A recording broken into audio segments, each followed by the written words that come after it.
वासुदेवाय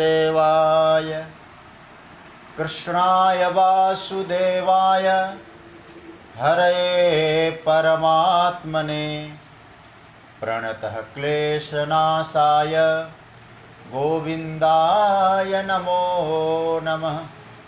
नमः परमहंसास्वादितचरणकमलचिन्मकरन्दाय भक्तजनमानसनिवासाय श्रीरामचन्द्राय। वागीशायस्य वदने लक्ष्मीर्यस्य च वक्षसि यस्यास्ते हृदये संवित् तं नृसिंहमहं भजे। गुरुर्ब्रह्मा गुरुर्विष्णुर्गुरुर्देवो महेश्वरः गुरुस्साक्षात् परब्रह्म तस्मै श्रीगुरवे नमः। भगवत चरण कमलानुरागी सभी स्वजन आत्मीयजन, आप सभी को मेरा प्रणाम, वंदन, अभिनंदन। स्वाध्याय परिवार के माध्यम से हम लोग परमात्मा के द्वारा प्राप्त समय का सत्संग के माध्यम से सदुपयोग कर रहे हैं। ये भगवान की अहेतुकी कृपा का परिणाम है। भगवान की मंगलमय कृपा से हम लोग छठे अध्याय पर कुछ चिंतन कर रहे हैं। छठा अध्याय महत्वपूर्ण अध्याय, इसको आत्मसंयम योग, ध्यान योग, कई नाम इसके हैं। पहले भी हम चर्चा कर चुके हैं कि ये मानव जीवन है, ये परमात्मा के द्वारा दिया गया एक मूल्यवान उपहार है। कई बार यह उपहार अनावृत रह जाता है, खोले बिना रह जाता है, तो परिणाम हम उस मानव जीवन से जो लाभ प्राप्त करना चाहिए था, लाभान्वित होना चाहिए था, उससे वंचित रह जाते हैं। लेकिन मानव जीवन प्राप्त करके व्यक्ति उस शरीर से, उस उपहार से लाभान्वित कैसे हो, यह श्रीमद् भगवद गीता हमें सिखाती है। छठा अध्याय, इसमें यह समझाया गया कि हम लोग स्वयं के नियंत्रण में रहें, अपने नियंत्रण में हम स्वयं रहें। प्रायः ऐसा होता है कि हम लोग अधिकतर किसी अन्य के नियंत्रण में रहते हैं, तो फिर हम लोग जो साधन है, उन साधनों का जो उपयोग करके साध्य को पाने की जो स्थिति होती है, उससे वंचित रह जाते हैं। आपके घर में कोई वस्तुएं हैं, उन वस्तुओं का उपयोग आप तब कर पाएंगे जब आप उनके मालिक बनेंगे। कोई आपका सेवक होगा, नौकर होगा, आप जैसे इस्तेमाल करेंगे वो उस प्रकार की उन वस्तुओं का इस्तेमाल वो कर नहीं पाएगा। तो हम लोग जब गुलाम बन जाएंगे, नौकर बन जाएंगे, दास बन जाएंगे, तो हम अपने ही ये जो वस्तुएं हैं उनका सही उपयोग नहीं कर पाएंगे। कल की चर्चा में हम कह रहे थे, भाई इनके हम मालिक बने। आँख, यदि इसके हम स्वामी बनेंगे तो हम आँखों को कैसे मोड़ सकते हैं। इंद्रियों के हम स्वामी बने तो हम लोग अपनी इंद्रियों का सही रूप में उपयोग कर सकते हैं। हम लोग सेवक न बने, नौकर न बने, गुलाम न बने, हम स्वामी बने। अपने जीवन के स्वामी हैं, ईश हैं। ये तभी संभव है जब हम अपने आप को समझेंगे। तो हम अपने आप के स्वामी कैसे बने? तो अपना नियंत्रण अपने आप करके, अपने इंद्रियों का नियंत्रण करें। मतलब सीधी सी बात है, हम जब गाड़ी के ड्राइवर सीट पर बैठे, छठा अध्याय इस दृष्टिकोण से बड़ा महत्वपूर्ण है। आज जिस चर्चा में हम लोग जाने वाले हैं, तो मैं उसकी भूमिका के आधार पर आपके सामने कुछ बातें रखना चाह रहा हूं। ऐसा जीवन बने कि हम ड्राइवर सीट पर हों, चालक के गद्दी पर बैठे हैं और हम इसको चलाएं। कारण, क्योंकि शरीर एक प्रकार से गाड़ी है, रथ है। शरीरम रथमेव च, आप इसके मालिक हैं। अब उसको सही ढंग से हम चला सकते, तो ड्राइवर सीट पर हमको बैठना होगा। और आज सच्ची बात तो यह है कि हम इंद्रियों के ऐसे गुलाम बन गए, ड्राइवर सीट की बात छोड़ दें, हम लोग तो ऐसे जुलूस में निकल गए हैं। किसका जुलूस है, कहाँ जा रहे हैं, ये भी हमें नहीं मालूम। हम जा रहे हैं बस ऐसे।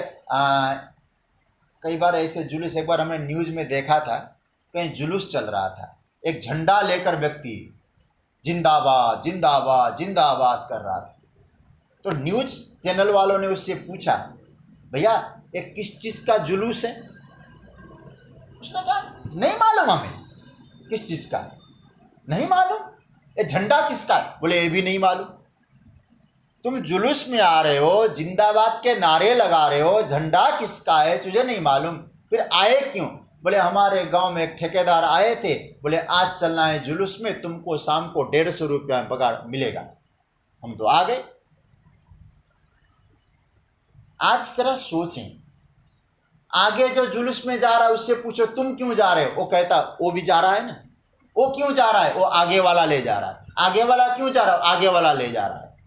आज हमारी स्थिति यह है, हम समझ नहीं पा रहे अपने जीवन के लक्ष्य को। जैसे भेड़ चाल, वो भी जा रहा है हम भी जाएं, वो भी जा रहा है हम भी जाएं।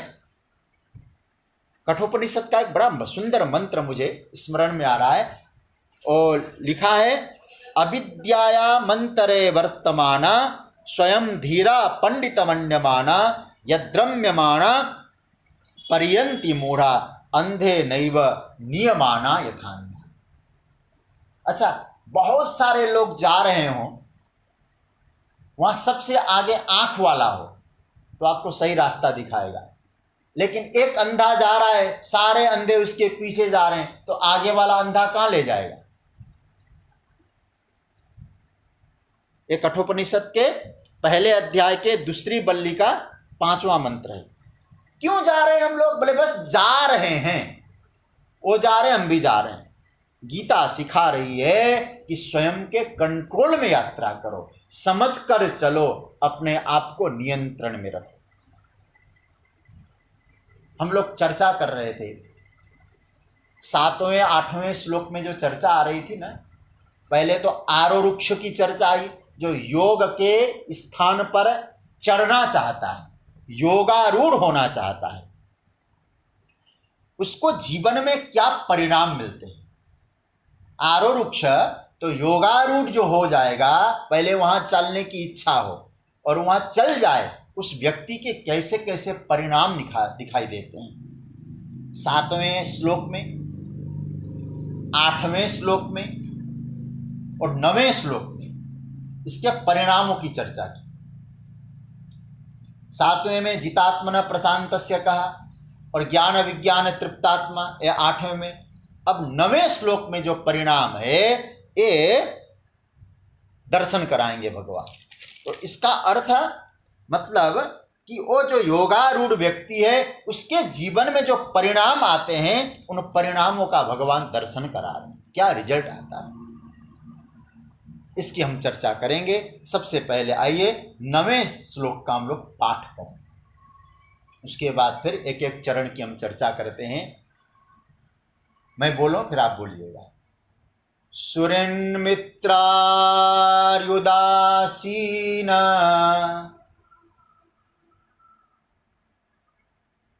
मध्यस्त्वद्वेष्य बन्धुषु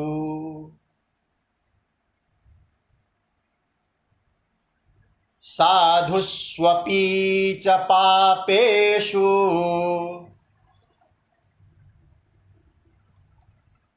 समबुद्धिर्विशिष्यते।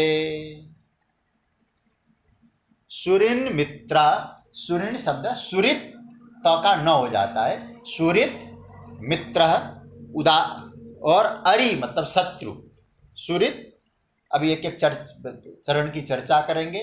मित्र और उदासीन, मध्यस्थ, द्वेष्य, बंधुषु, साधुषु च पापेषु अपि समबुद्धि विशिष्यते।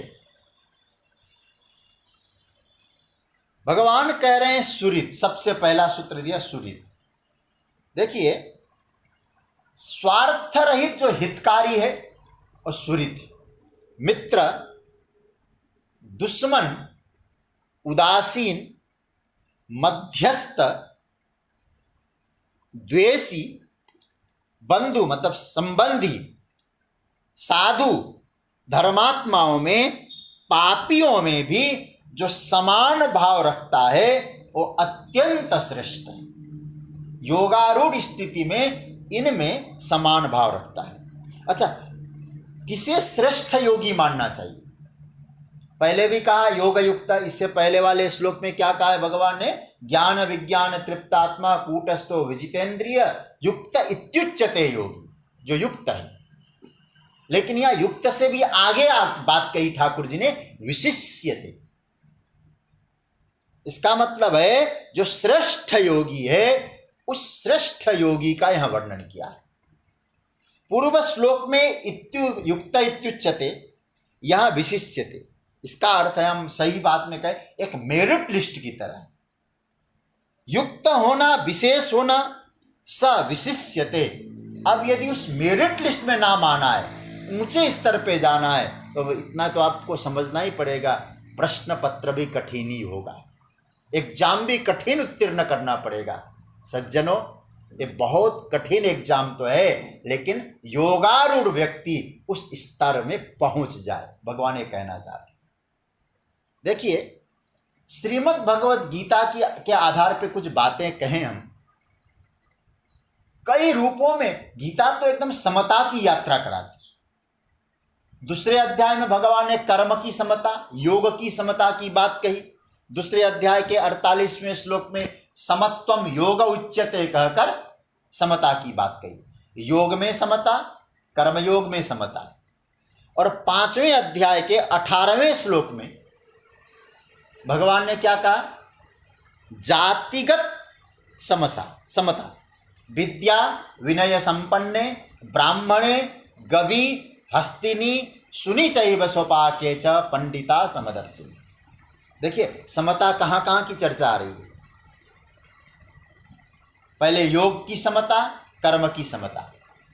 अब यहाँ जाति की समता में भगवान ने कहा विद्या विनय संपन्ने, विद्या और विनय संपन्न ब्राह्मण में, गवी, हस्तिनी, गाय में, हाथी में, चंडाल में, कुत्ते में, जो सबको समान रूप से देखता है वो श्रेष्ठ है। पंडिता, वो पंडित का मतलब जातिगत समता। उसके बाद अभी थोड़ी देर में पहले हम लोग, मतलब कल की चर्चा में, यहाँ पदार्थगत समता की चर्चा है। थोड़ा सा आप गीता को मिलाइए। दूसरे अध्याय के 48वें श्लोक में योग और कर्म की समता, 5वें अध्याय के 18वें श्लोक में जातिगत समता, और 6ठे अध्याय के 8वें श्लोक में पदार्थगत समता। कैसे? ज्ञान विज्ञान तृप्तात्मा कूटस्थो विजितेंद्रिय युक्त इत्युच्यते योगी समलोष्टास्म कांचन। एक पदार्थगत समता है। एक बात और कहूं मैं आपसे, लेकिन इससे ऊंचे स्तर की चर्चा आ रही है। अब कर्मगत समता भी आप रख सकते हो, योगगत समता भी रख सकते हो, संभव जातिगत समता भी रख सकते हैं। पदार्थगत समता भी रखने में कठिनाई नहीं है। कारण, क्योंकि पदार्थ अपनी ओर से कुछ नहीं करते। कोई भी चीज अपनी ओर से सक्रिय तो होते नहीं है। अरे भाई, चाय का प्याला भी हम ही को उठा के पीना पड़ता है। तो इसका मतलब पदार्थ जड़ है। तो जड़ वस्तुओं में समता रखना साधना की दृष्टि से कोई कठिनाई ज्यादा नहीं। थोड़ा सा चिंतन करिएगा। पदार्थों में समता रख सकता है साधक, लेकिन अब जो समता वाली बात भगवान कह रहे हैं वो व्यक्तियों में समता रखना। क्योंकि जो छठा अध्याय है ना ध्यान की, इसके बाद तो एकदम ध्यान की प्रक्रिया भगवान बताएंगे। मैं फिर याद दिलाना चाहूंगा, ये स्वाध्याय है।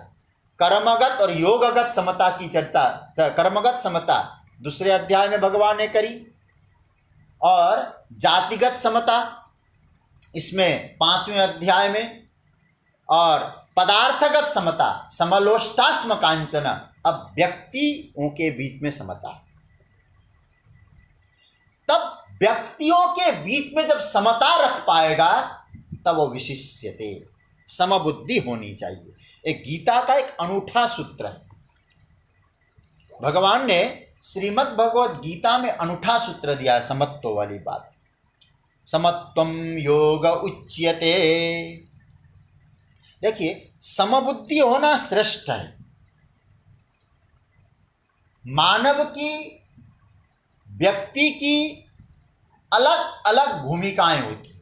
संसार में हम रहते हैं, समाज में हम रहते हैं, परिवार में रहते हैं, सबका व्यवहार एक जैसा नहीं, सबकी विचारधाराएं भिन्न भिन्न है, व्यवहार भिन्न भिन्न है। उन व्यक्तियों में समता कैसे रखें, ये साधना में बहुत महत्व है। यही हमको साधना में स्थित नहीं होने देता। योगारूढ़ वाला व्यक्ति समबुद्धि रख सकता है। एक बात और मैं कह दूं, समबुद्धि का अर्थ समव्यवहार नहीं है। पहली बात तो आप समझ लेना इसको। यहाँ जो भगवान समबुद्धि की बात करने जा रहे हैं उसमें समव्यवहार की बात नहीं कर रहे, समबुद्धिर विशिष्यते का है। समान बुद्धि रखना, समान व्यवहार रखना, ऐसा करेंगे तो अर्थ का अनर्थ हो जाएगा। फिर तो पापियों को और कोई संत महात्मा को भी प्रणाम करो और पापियों के भी चरण वंदन करो, अथवा पापियों को भी गाली दो और उनको भी। तो कहने का तात्पर्य यह है कि समबुद्धि का तात्पर्य है इन सभी में एक परमात्मा तत्व विराजमान है, ऐसा व्यक्ति समझे। किससे समझे? विवेक से, बुद्धि से। व्यवहारिक समता नहीं, बुद्धि की समता। अब इसको थोड़ा सा आप लोग इसको नोट कर लें, क्योंकि भगवान ने यह 9वें श्लोक में 9 चीजों का वर्णन किया है, 9 जाति की 9 विभागों का वर्णन किया है। 9 व्यक्तियों के 9 विभाग हैं, और 9 विभाग में इन 9 में कैसे समता हम रख सकते हैं, यह ठाकुर जी ने यह बताया है। इसलिए 9वां श्लोक है, 9 तत्व है। आइए हम लोग एक एक चीज पर चर्चा करें। पहला, सुहृत। सुहृत शब्द का अर्थ होता है, जगतगुरु शंकराचार्य भगवान कहते हैं, प्रत्युपकारम अनपेक्ष उपकर्ता। हम लोग मेरा भी कोई उपकार करे ऐसा एक्सपेक्टेशन रखे बिना किसी का उपकार करने वाला ये सुहृद है। सुहृद जिसका हृदय सुंदर, किसी के प्रति, हर किसी के प्रति सद्भाव रखता है। और सुहृद कैसा है? केवल औपचारिकता के कारण आपसे प्रेम करता है ऐसा नहीं, उसके जीवन में हार्दिकता है, हृदय से प्रेम करता है। तो इसका मतलब है पहला, सुहृद प्रेमी, एक्सपेक्टेशन के बिना आप पर प्रेम रखता हो ऐसा व्यक्ति। दूसरा, मित्र। मित्र व्यक्ति, मित्र इमिदा स्नेहने, इससे मित्र बनता है। जिसके प्रति वह जुड़ा है उसका कल्याण चाहता है, हित चाहता है, जिससे वह मंत्रणा कर सकता है। मित्र के कई लक्षणों की चर्चा भर्तृहरि ने की है, चाणक्य ने की है। मित्र कैसा होना चाहिए, उन सभी बातों का आधार लेकर मैं उनकी गहन चर्चा में नहीं जाऊंगा, क्योंकि मुझे प्रसंग को आगे बढ़ाना है। भर्तृहरि, चाणक्य ने मित्र की बहुत सुंदर सुंदर उपमाएं दी। मित्र कैसा होना चाहिए, कितने प्रकार के होते हैं, उन सब बातों को लेकर गोस्वामी तुलसीदास जी महाराज ने मित्र की बड़ी अच्छी व्याख्या की। मैत्री करते हैं उस प्रसंग में एक गोस्वामी जी ने एक बड़ा सुंदर सूत्र दिया। जब सुग्रीव को लेकर भगवान मित्रता रखते हैं, उस समय क्या कहते हैं? जेन मित्र दुख हो ही दुखारी, तिनहि बिलोकत पातक भारी। निज दुख गिरि सम रज करी आना, मित्र का दुख रज मेरु समाना। भगवान राम कहते हैं सुग्रीव, मित्र के दुख से जो दुखी नहीं होता है, ऐसे व्यक्ति का चेहरा देखना भी पाप है। मतलब हम मित्र हैं और दूसरा व्यक्ति हमारे मित्रता के दुख से दुखी नहीं है, ऐसा व्यक्ति तो पापी है। और मित्र धर्म किसको कह रहे हैं? भगवान कह रहे हैं निज दुख गिरिसम रज करी आना। अपना दुख यदि पहाड़ जैसा होता हो तो मित्र के सामने उस पहाड़ जैसा दुख को थोड़ा सा एक रज कण की तरह, एक छोटा सा धूल कण की तरह समझे, और मित्र का छोटा सा धूल जैसा दुख भी पहाड़ जैसा माने, वो सच्चा मित्र है, सही राह पे ले जाए। और आज हम लोग गलत रास्ते पे जाते उसको मित्र बनाते हैं। बोले पुड़िया खाना कब से सीखा है भाई? तो क्या जवाब देते हैं? कहा कि पुड़िया खाना, अरे भाई मत पूछो, हमारा एक मित्र था, उस मित्र ने हमको पुड़िया खाना सिखाया। आप जरा सोचिए, मित्र का काम यह है? मित्र का काम तो है गलत रास्ते पे हमारी वृत्तियां जा रही है, उसे रोककर सही रास्ते पे लगाना, ये मित्र धर्म है। तो भगवान कह रहे हैं हम कोई भूल करें हमें संभाल सके, वो मित्र। ये दूसरा है। पहला क्या हुआ? भगवान कहते हैं सुहृत, दूसरा अरि मित्र, और तीसरा है अरि। अरि शब्द का अर्थ है शत्रु, जो हमेशा आपका अहित चाहता है, आपको दुखी करना चाहता है और आपके मन के विरुद्ध ही उसको करना है। कोई चीज आपको चाहिए, उसे मालूम है कि इसको ये चाहिए, उसका वो विरोध करना चाहता है। तो नारायण अपना फायदा किसमें उसके मतलब नहीं, आपका नुकसान किसमें वो देखता रहता है। भगवान कह रहे हैं ऐसा जो है वो कौन है? वो अरि है। संस्कृत भाषा में अरि शब्द का अर्थ होता है मित्र, और अरि शब्द का अर्थ होता है चक्र। चक्र को भी अरि कहता है। मानो चक्र घुमाता रहता है आपका सत्यानाश करने के लिए, आपको खत्म करने के लिए, आपका विरोध करने के लिए, वो अरि। ये तीन हो गए अब तक। कौन कौन से हुए हैं?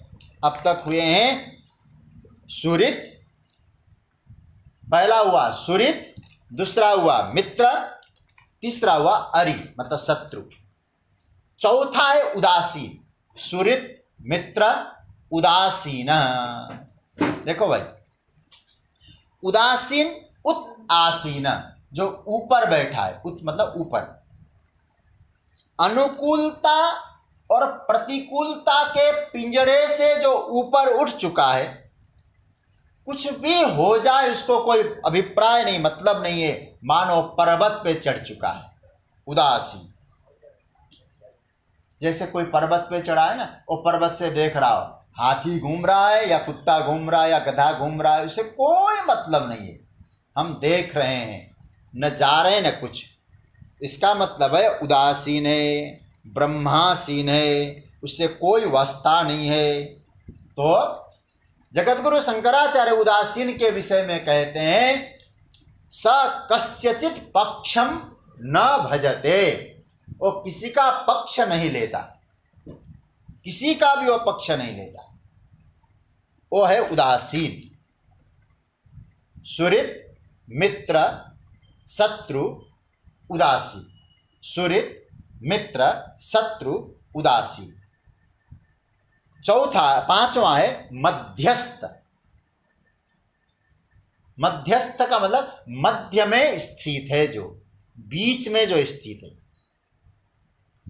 यो विरुद्धयो उभयो हितैषी, जगत गुरु शंकराचार्य वो, जो पक्ष और विपक्ष, पक्ष प्रतिपक्ष दोनों का ही कल्याण चाहता है, दोनों का ही हित चाहता है, वो मध्यस्थ है। इसका हित हो उसका अहित हो, इसका हो नहीं, दोनों का हित चाहता है, वो मध्यस्थ है। छठा बताया द्वेष्य।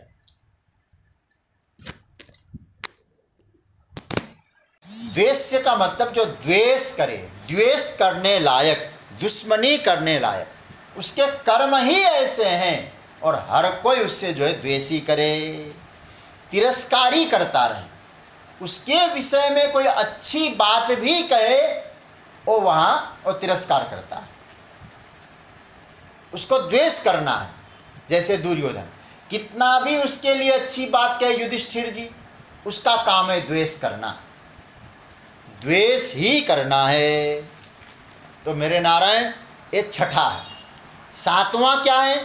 बोले बंधु। यहां बंधु शब्द का अर्थ किया है अपने संबंधी, मित्र। ये भी एक प्रकार की स्थिति। जो बंधु, जो संबंधी लोग हैं, उनके विषय में भगवान कह रहे हैं कि बंधुसु। देखो भाई, एक बात ध्यान से समझना, हम लोग किसी को भी समझा सकते हैं, लेकिन अपने इष्ट मित्रों को समझाना बड़ा कठिन होता है। अपने बंधु, अपने पारिवारिक सदस्यों को समझाना कठिन होता है, संबंधियों को समझाना कठिन होता है। भगवान शंकर सबको समझा सकते हैं, लेकिन सती को नहीं समझा पाए। इसलिए बंधुसु शब्द का प्रयोग करके भगवान ये कहना चाहते हैं, इन्हें समझाना बड़ा कठिन है। द्वेष्य बंधुसु। आठवां, एक बड़ा महत्वपूर्ण सूत्र दे रहे, साधुसु। साधुओं में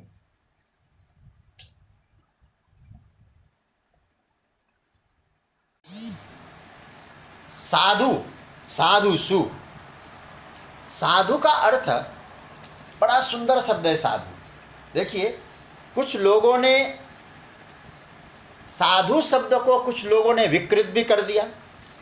कबीरदास जी अपने संबोधन में बार बार साधु, सहज समाधि बली, साधु साधु ऐसा कहते हैं, लेकिन हमारे व्याकरण के अनुसार, संस्कृत व्याकरण में साधु शब्द का अर्थ किया है साधनोति पर कार्याणि स साधु। जो दूसरे का कार्य संपन्न करता है वो साधु है। अपना कार्य तो हर कोई बना लेता है, दूसरे का कार्य बना ले। इसलिए याद रखना, हमारे यहाँ जटायु को साधु कहा गया। जटायु क्या करते हैं इसका इतना महत्व तो नहीं है, लेकिन जटायु साधु है क्योंकि उन्होंने पक्ष धर्म का लिया है। भारतीय नारी की अस्मिता की रक्षा करने का उन्होंने पक्ष लिया, इसलिए जटायु साधु है। साधनोति पर कार्याणि। तो स्वतः अपने पर कष्ट आए, लेकिन अपने कष्ट को महत्व दिए बिना दूसरे के कष्ट का जो निवारण करता है वो साधु है। बहुत सरल शब्द है साधु। साधु का अर्थ सरल भी होता है, साधु का अर्थ ऑनेस्टी भी होता है, साधु का अर्थ सुंदर भी होता है। हमने साधु शब्द को बहुत छोटे रूप में ले लिया है, या तो वेशवाचक साधु है, ये है नहीं। साधुसु, ध्यान देना, विवाह पद्धति में एक विधान आता है। जब वो जाता है दूल्हा राजा, और कन्या का जो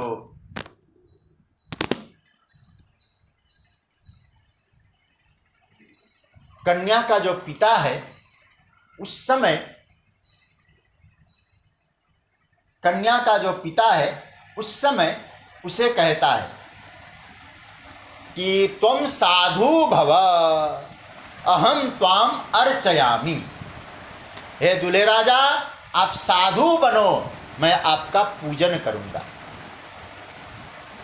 इसका मतलब ये हुआ उस समय दूल्हे राजा को कहा जा रहा है, अन्यत्र कैसा भी हो मैं तुम्हें कन्या तब दूं जब आप साधु बनो, साधु बनो। तो फिर वो कहता अहम साधु भवामी त्वाम माम अर्चय, मैं साधु बन रहा हूँ, आप मेरा पूजन करें। तब फिर वो कन्या का पिता कहता बिष्टरो बिष्टरो बिष्टरो, तुम बैठो तुम बैठो तुम बैठो। हमारे यहाँ नियम है, यदि उस समय दूल्हा राजा साधु वाली बात नहीं कहता तो कन्या के पिता को अधिकार है कि तो उसे कहे तो गेट आउट, तू बाहर चला जा। तो साधु जो शब्द है ये बड़ा महत्वपूर्ण है। साधु स्वभाव है, जो स्तुति और निंदा से जो परे हैं वो साधु है। भगवान कह रहे हैं साधुसु। उसके बाद नवा शब्द आया पापेषु। पापेषु आठवां था साधु और 9 पाप। पापेषु मतलब दुर्गुणी। शंकराचार्य भगवान कहते हैं प्रतिषिद्धकारीषु। हमारे यहाँ कहा जाता ना, सर्प को कितना भी दूध पिलाया जाए सर्प तो डसने का ही काम करेगा। तो पापी शब्द का यही बताया कि जिस भलाई जिसके डीएनए में है ही नहीं वो पापी। नहीं सुधरते हो, कुत्ते की दुम की तरह कितना भी कोशिश करो वैसा ही रहने वाला है। तो इसका अर्थ ये हुआ वो साधु और पापी। कहते हैं कि ये कौन कौन सी चर्चा आ गई, तो ये अब नवा चर्चा है पापी। फिर एक बार याद दिला दूं, साधु सुहृद, यहाँ सुहृद मित्र अरि उदासीन, सुहृद मित्र अरि उदासीन, और उसके बाद आया मध्यस्थ द्वेष्य बंधु साधु और पापी दुर्गुणी। अब यहाँ थोड़ा सा आपने चिंतन किया होगा, इन 9 में जो 6 है ये शुभ पक्ष वाले, 6 शुभ पक्ष वाले, और बाद में जो 6 3 और 3 है ये अशुभ पक्ष वाले। इस श्लोक में आप देखना 9वें श्लोक में शुभ पक्ष वाले कौन हुए? साधु, सुहृद, मित्र, मध्यस्थ, बंधु और उदासीन। ये तो शुभ पक्ष वाले हो गए।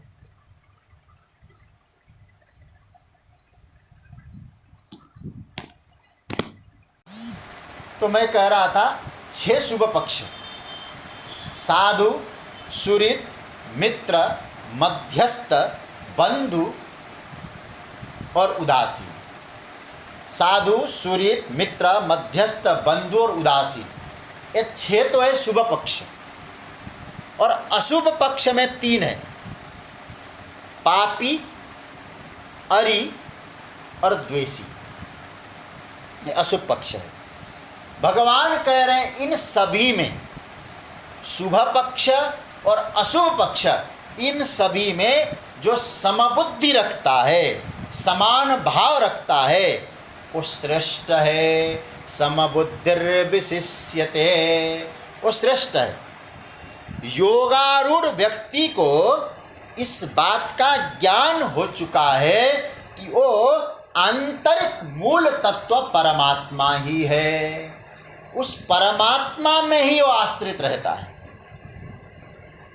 परमात्मा में ही वो परम आश्रित होता है। ये बात यहाँ कहा जा रहा है। सबके आंतरिक तत्व पर उसकी दृष्टि होती है। मेरे नारायण, जैसे अब समबुद्धि का अर्थ अच्छी तरह समझ लेना।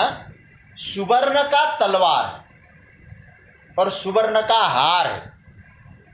हार कोई पहनाएगा तो अच्छा लगेगा, ठीक है, ध्यान से सुनना।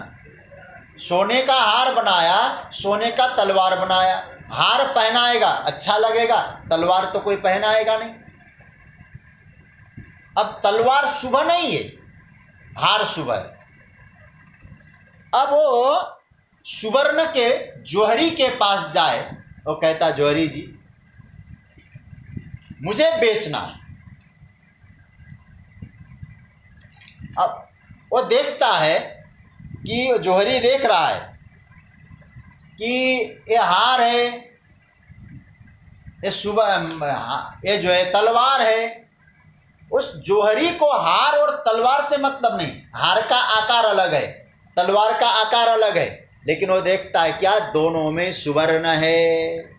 कर्म बदल गया हो, परिणाम बदल गया हो, लेकिन दोनों में एक ही चीज है, सुवर्ण है। तो जौहरी के पास जाएगा तो जौहरी मूल तत्व को देखेगा। जौहरी ये नहीं कहेगा कि हार दे दो, तलवार तो मैं यूज नहीं करूंगा, मुझे वो देखना ही नहीं, मुझे तो खरीदना सुवर्ण है। ये क्या करता है, इसने क्या किया, इसका अभिप्राय नहीं होता है, वही योगारूढ़ है। ऐसे योगारूढ़ समबुद्धि पर दृष्टिपात करता है। ऐसे देखा जाए यह रखना बड़ा कठिन है, इसलिए भगवान कहते समबुद्धि विशिष्यते, वो योगी विशेष है। समबुद्धि विशिष्यते,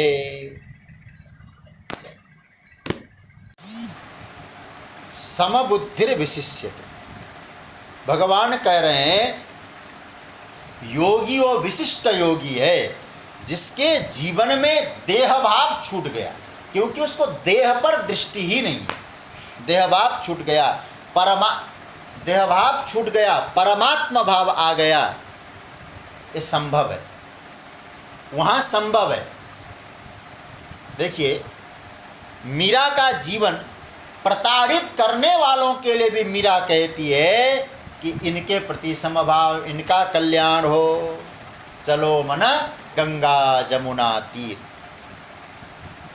रामचरितमानस में अंगद का एक प्रसंग आया। भेद कहाँ होता है, अंगद कह रहे हैं रावण से, सुनु सठ भेद होई मन ताके, श्री रघुवीर हृदय नहीं जाते। कह रहे हैं,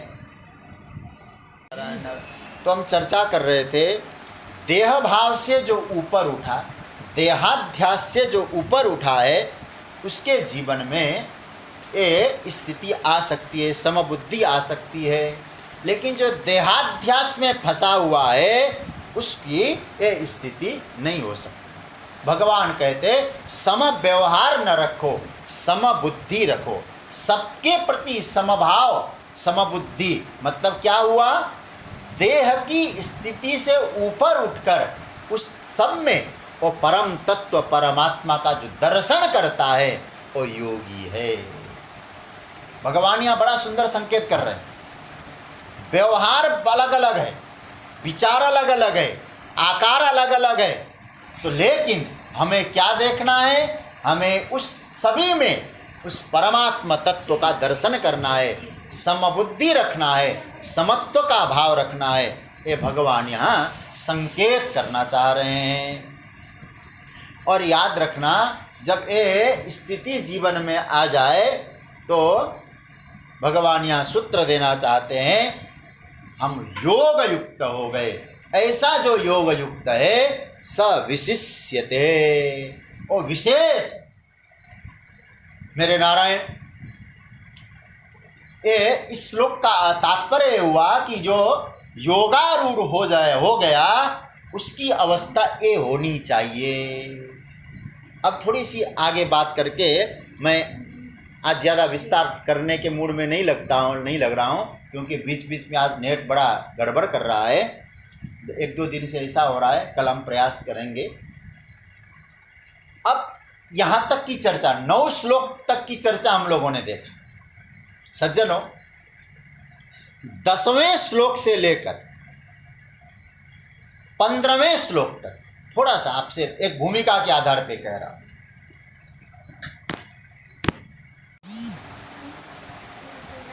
और 15वें श्लोक तक 10, 11, 12, 13, 14 और 15, ये जो 6 श्लोक है, ये 6 श्लोकों में भगवान ने युञ्जन्नेव सदात्मानं तक, यहाँ से कहाँ से 10वें श्लोक तक योगी युञ्जीत सततम से लेकर युञ्जन्नेव सदात्मानं तक भगवान ने ध्यान के कुछ उपाय बताए।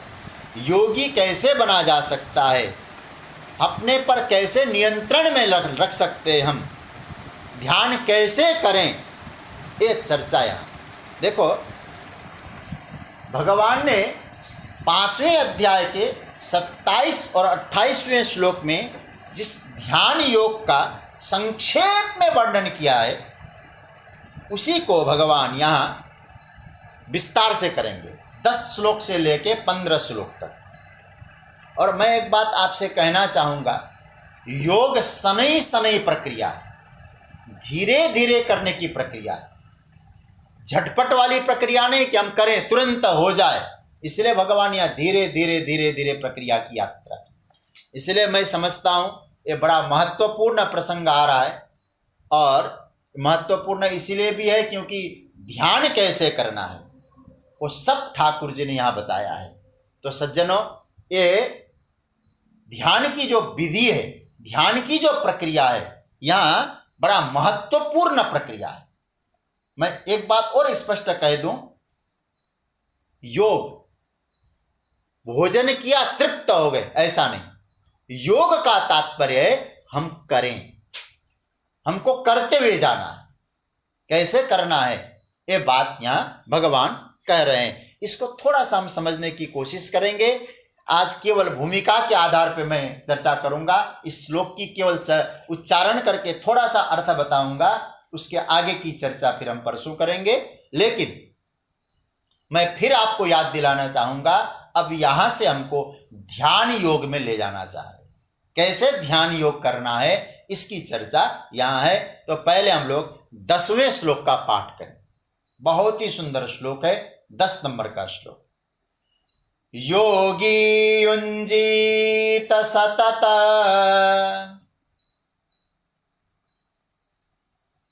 मात्मानं रहसि स्थितः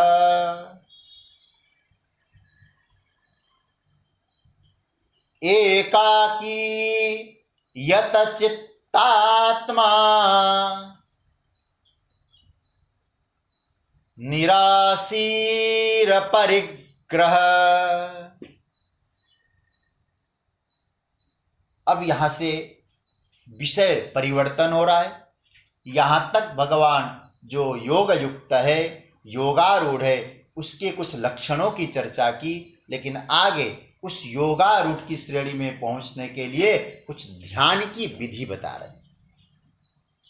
भगवान कहते हैं यतचित्तात्मा निराशी अपरिग्रह योगी एकाकी स्थितः रहसि आत्मानं सततम युञ्जीत। देखिए, सबसे पहला सूत्र दिया यतचित्तात्मा। विस्तार से हम चर्चा नहीं करेंगे, परसों से फिर हम इस ध्यान प्रक्रिया को आगे बढ़ाएंगे। जिसने इंद्रियों को, अपने अंतकरणों को बस में किया हुआ है वो यतचित्तात्मा। और निराशी मतलब जो आशा रहित है, अपने लिए कुछ आशा नहीं रखता। अपरिग्रही, भोग के लिए संग्रह नहीं करता है, अपरिग्रही का अर्थ। और सयोगी और योगी एकाकी, अकेला ही। रहसी, एकाकी स्थित। कहाँ? रहसी। रहसी मतलब एकांत में। आत्मानम अपने आप को सततम हर समय युंजीत परमात्मा के साथ जोड़े, परमात्मा के साथ लगाए। इसका सही अर्थ क्या है? इंद्रियों को संयमित करके,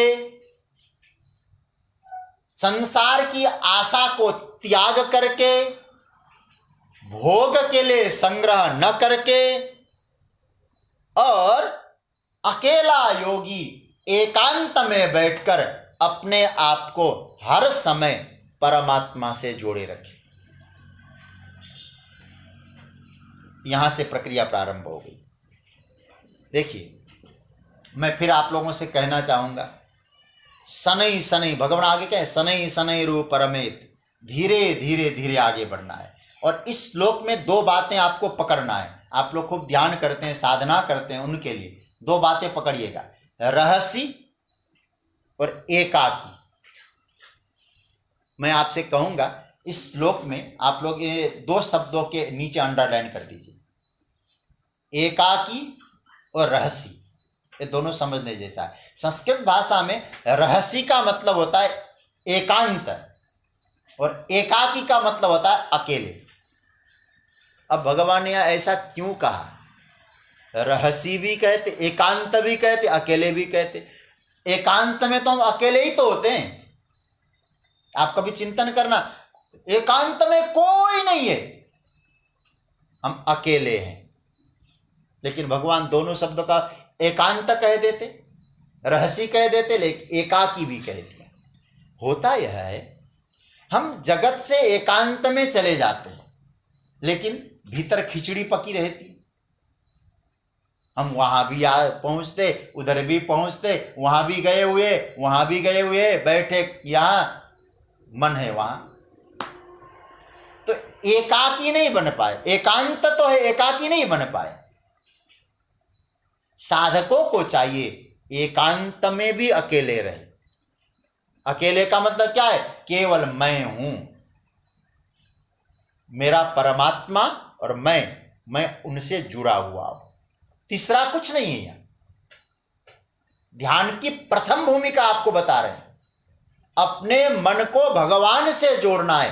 एकांत का सेवन करो और अकेला बैठो, और अकेले बहुत देर तक बैठने का अभ्यास करें, और अपने आप से पूछें, मेरा मन कहां जा रहा है, कहां लग रहा है? क्योंकि यो योग शब्द का प्रयोग जो आया है यहां, वो युजस समाधो धातु है। भगवान हम सबको समाधि की अवस्था में ले जाना चाह रहे,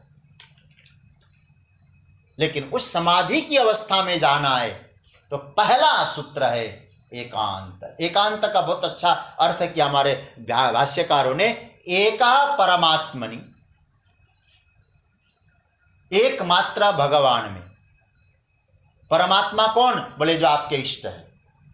एका परमात्मनि भगवती श्री कृष्णे जगत लय अंत समाप्ति इति एकांत।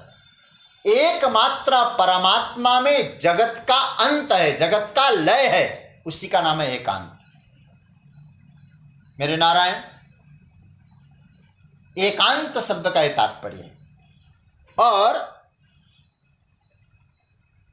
अकेले अभ्यास करें। योग शब्द की व्याख्या है योगश्चित्त वृत्ति निरोध। हमारी चित्त की वृत्तियों का जो निरोध हो वो योग है। वो सब प्रक्रिया बताई, धीरे धीरे धीरे आगे। आप भगवान कहेंगे भोजन कैसे करना है, आसन कैसे बांधना है, कैसे आसन में बैठना है, नासिका के अग्रभाग पे कैसे दृष्टि रखनी है। धीरे धीरे ध्यान की प्रक्रिया बताते हैं। सबसे पहले यत चित्तात्मा, देखिए आप अपने मन को, अंतकरण को कंट्रोल में रखो। साधना पक्ष में हम जा रहे हैं तो, और साधना पक्ष में जब मन को कंट्रोल करना है, उसके लिए क्या करना है? मन को आश्रय दो। शुरुआत की स्थिति बता रहा हूं। मन को आश्रय किसका देना? आपके जो इष्ट है उनका आश्रय दो। एकांत में बैठो, अपने इष्ट में आश्रित हो जाए। तब क्या होगा? धीरे धीरे इष्ट के आश्रय से मन नियंत्रण में होगा। यत चित्तात्मा। और भगवान कहते हैं निराशी, दूसरा सूत्र दिया। निराशी शब्द का अर्थ है अब आशा न रखो। आशा रखने का मतलब क्या है? देखो व्यक्ति, मैं इसकी विस्तृत व्याख्या परसों करूंगा। आशा मतलब जब व्यक्ति दूसरे से उम्मीद पाल कर बैठता है ना, वो व्यक्ति दुर्बल होता है। आप ध्यान के माध्यम से सबल होना है, लेकिन हम आशा पाले रखें वो हमको मिले, ये वस्तु हमको मिले, कोई ऐसी चीज मिल जाए, हम सुखी हो जाए। नहीं, आप अपने आप को सोचो, संसार के किसी पदार्थ वस्तु से मुझे आशा नहीं रखनी। अपने आप को नियंत्रण रखना है, आशा नहीं। अपरिग्रही, परिग्रही शब्द का अर्थ है संग्रह। अपरिग्रही का मतलब संग्रह न करना, एकत्रित न करना। किसके लिए? बोले हम भोग के लिए वस्तुओं को एकत्रित करें, ये साधकों को नहीं करना चाहिए। और एकाकी रहसी, अकेले हो और एकांत में हो, अब उसमें क्या करना? फिर अपने आत्मानम, अपने आप को कहाँ? युंजीत, जोड़ें परमात्मा से। कैसे जोड़े? सततम, हमेशा ही अपने आप को भगवान से जोड़े रखें। देखो जिस समय हम भगवान से अलग हो गए, वो क्या हो गया जानते हैं? हम भगवान से विभक्त हो गए। हम भगवान से जुड़े हैं तो भगवान के भक्त हो गए। देखो हम लोग भक्ति की बात करते हैं ना, भक्त कौन है? जो जुड़ा हुआ है वो भक्त है, जो मुड़ा हुआ है और विभक्त है। तो हम भगवान से जुड़े, भक्त बनना है तो परमात्मा से जुड़े, परमात्मा के चरण कमलों से जुड़े, परमात्मा को अपना माने। तो क्या होगा? फिर हम उनसे जुड़ेंगे। क्योंकि याद, और अंतिम बात कह दूं, जब हम उन्हें अपना मानेंगे तो हम जुड़ भी जाएंगे। हम लोग जुड़ते किससे? अपना होता है उससे जुड़ते हैं ना। जो अपना नहीं होता उससे कभी नहीं जुड़ते। इसलिए जो अपना होगा हम उसी से जुड़ें, और परमात्मा अपना है, बाकी जगत सपना है। उमा कहो मैं अनुभव अपना, सतहरि भजन जगत सब सपना। और योगी है तो सदा सतत प्रयत्नशील रहे। योगी युंजीत सततम, योगी मतलब हमेशा प्रयत्नशील रहे। प्रयत्नशील रहने का आज मन नहीं लगा तो कल छोड़ दिया, ऐसा नहीं। आज भगवान में मन नहीं लग रहा, ध्यान में मन नहीं लग रहा, हमने छोड़ दिया। भगवान कहते ऐसा योगी नहीं होगा। योगी का मतलब सतत प्रयत्न करे, प्रयत्नशील रहे। और मैं आपसे कहूंगा माध्यम कैसा भी हो लेकिन प्रयत्न सतत रखे। क्योंकि भगवान कहेंगे ध्यानेनात्मनि पश्यन्ति केचिदात्मानमात्मना अन्ये सांख्येन योगेन कर्म योगेन चापरे। भगवान कहते हैं कैसे भी मार्ग से हो, जुड़ना उन्हीं से है, लेकिन जिस मार्ग से जुड़ रहे हो उस मार्ग में सतत लगो, एक दिन न एक दिन सफलता मिलेगी। धैर्य रखना परम आवश्यक है। ये बात बताइए मेरे नारायण। इसकी हम विस्तृत चर्चा करेंगे, आप लोग इसका अभ्यास करके आएँ। आज शनिवार है और पिछले 2-3 हफ्तों से ये चर्चा चली हुई। शनिवार के दिन कोई न कोई आप लोगों के लिए कुछ कहा जाए। और आज कल और आज में कुछ विक्षेप भी है,